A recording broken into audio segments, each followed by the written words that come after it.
আমি সুমিতা দাস আপনাদের সকলকে আমার চ্যানেলে স্বাগত জানাই। আজকে আমি আলু ঝিঙ্গা সর্ষে বাটা দিয়ে আর পোস্ত দিয়ে বানাবো। তো সর্ষে বাটা আর পোস্ত দিয়ে আলু ঝিঙ্গাটা কীভাবে বানাবো আর কী কী উপকরণ দেবো এর মধ্যে, সাথে থাকুন, দেখতে থাকুন।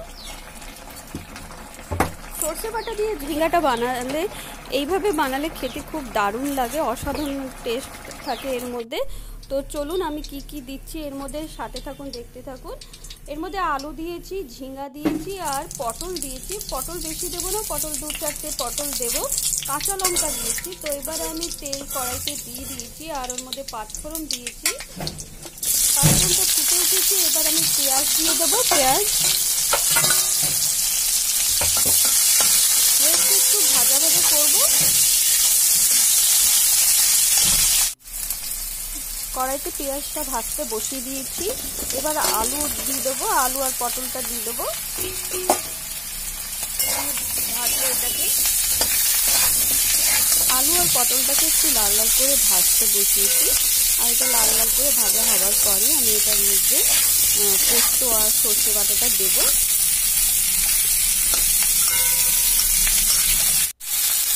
এটার মধ্যে স্বাদ অনুসারে লবণটা দিয়ে দিলাম। এবার 1 চামচের মতন হলুদ দিয়ে দিয়েছি, হলুদ গুঁড়ো দিয়ে ভালো করে নাড়াচাড়া করে নেব।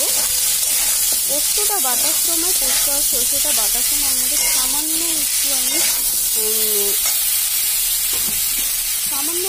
একটু লেবুর রস আর চিনি মিক্স করে দেবো।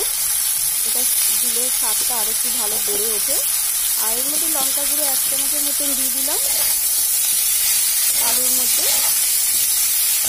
দিয়ে ভালো করে নাড়াচাড়া করে নেব। এবার আমি এর মধ্যে ঝিঙ্গাটা দিয়ে দেবো, দিয়ে ভালো করে এটা মিক্স করে নেব।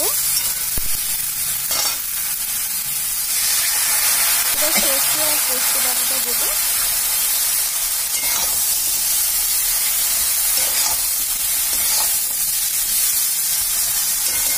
ভালো করে এটাকে নাড়াচাড়া করবো।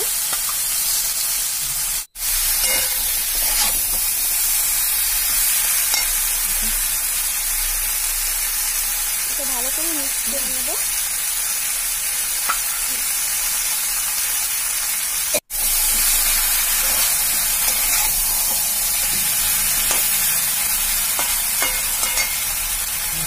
পোস্ত আর সর্ষে একসাথে মিক্স করে বানালে খুব ভালো লাগে। এর মধ্যে জল দিয়ে দিয়েছি আমি।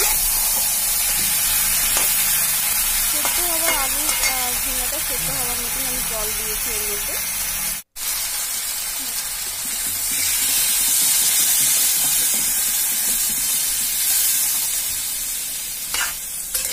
সর্ষে আর পোস্ত যখন বাটা হবে তার মধ্যে একটু সামান্য হাফ চামচের মতন চিনি আর একটু লেবুর রস মিক্স করে দিলে এটা স্বাদটা একটু বেড়ে ওঠে। তো পোস্ত বাটা আর সর্ষে বাটা খেতে খুব দারুণ লাগে। তো একবার ট্রাই করে দেখবেন বাড়িতে। পোস্ত যখন বাটবেন তার মধ্যে লেবুর রস আর সামান্য চিনি।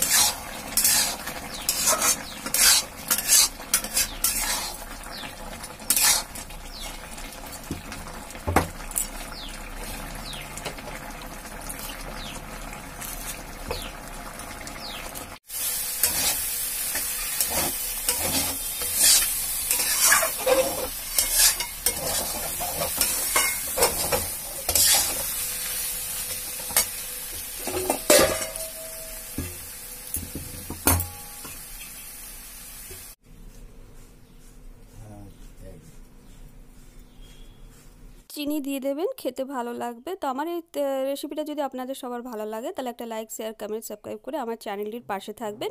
এভাবে নতুন নতুন রান্না নিয়ে আপনাদের সকলের সামনে আসবো। ততক্ষণে আপনারা সকলেই ভালো থাকুন।